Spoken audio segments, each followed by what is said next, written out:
procurei estudar, eu sempre procurei aprender, enfim. Então, eu acho que tudo isso, que a gente acabou de falar, é tudo isso colhendo frutos daquilo. Tanto é que em 2009... eu faço faculdade de Educação Física no São Paulo. Eu não consegui terminar porque não dava.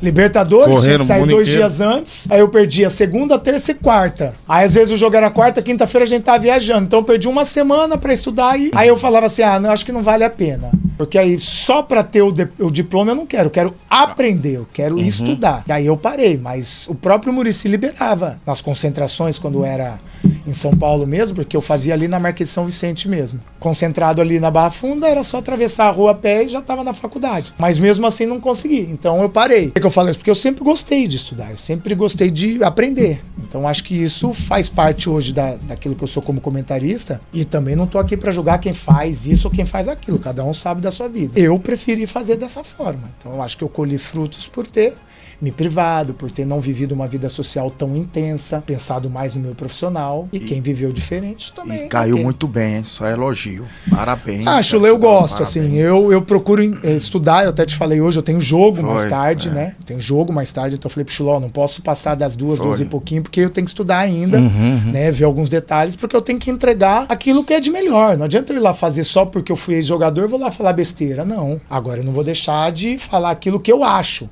Né, olhando o jogo, estudando o jogo, ou vendo o que aconteceu nos jogos anteriores, ou vendo o que o treinador fez, ou vendo o que a atacante movimenta de forma contrária, se é certo ou não, aí eu posso discutir com você. É o que eu tô vendo, e assim eu sigo. A melhor fase da sua carreira? Foi 2007. 2007 eu acho que eu cheguei no ápice, e não é idade que hoje as pessoas falam, né, que a idade de jogador de futebol que chega no auge diz que é de 27 aos 30. Aos 30. Em 2007 eu tinha 25, né, 24 para 25 anos. Então eu era bem, assim, obstinado. Acho que isso me ajudou muito. Eu estava muito focado naquilo que eu queria. Eu sabia que eu tinha que fazer muito mais do que os outros para ter uma oportunidade. E aquilo que eu queria era ir para a seleção brasileira. Sabia que logo naquele ano teve aquela confusão com o Palmeiras, né, do idiota do dirigente falar besteira.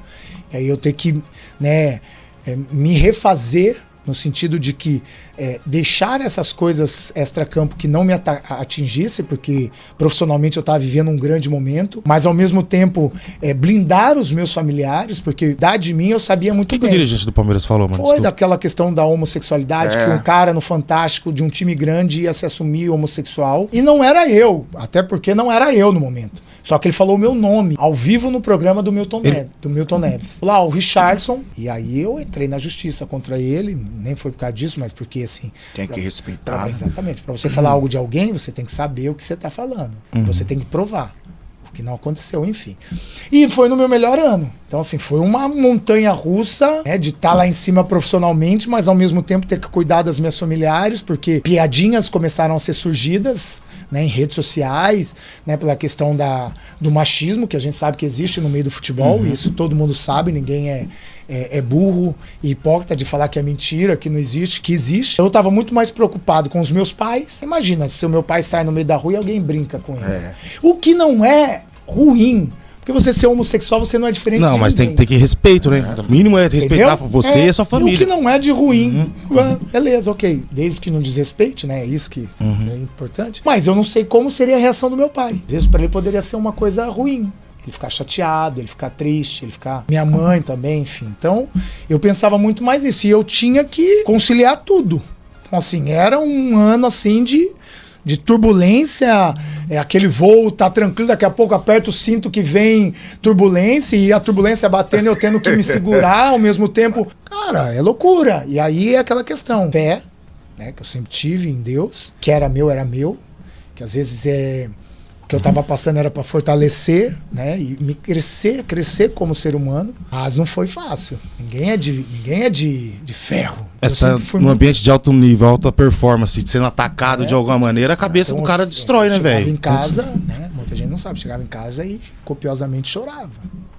Chorava sozinho em casa, porque eu sempre morei sozinho, né, quando eu virei profissional, chorava muito, porque eu perguntava, por que comigo? O que eu tenho feito para essas pessoas? Nunca fiz nada para ninguém, por que eles querem me atacar? Eu não conseguia entender. E aí eu ficava muito mais preocupado com meus pais, Nossa, por que meus pais, será que aconteceu alguma coisa? Será que tá tudo bem? Aí eu ligava pra minha mãe, aí a vozinha tava meio embargada, porque ela leu alguma coisa na rede social, alguma difamação.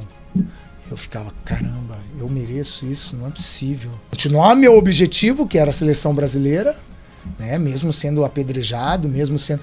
E o Chula me conheceu um bom tempo, eu nunca fui de mimimi, não. Pra mim, ninguém vai falar o que eu tenho que fazer, não. Ninguém vai querer definir o que eu preciso ser ou como eu preciso ser. Teve um podcast que eu falo, que quando eu falo sobre a minha bissexualidade, que é nos Armários do Futebol, foi quando eu assumi, que eu falo, eu nunca deixei de usar roupa colorida. Eu nunca deixei de usar roupa apertada. Eu nunca deixei de usar roupa de brilho quando eu jogava no São Paulo.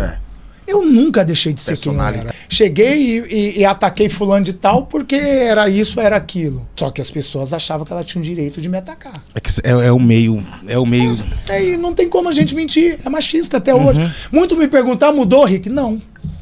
E não vai mudar. E você acha que depois que você fez essa participação no Armários do Futebol, você acha que alguma torcida do Atlético Mineiro que tem história, do São Paulo que tem história, você acha que alguma delas esfriou com você, mano? Não mudou em nada? Não, nenhuma.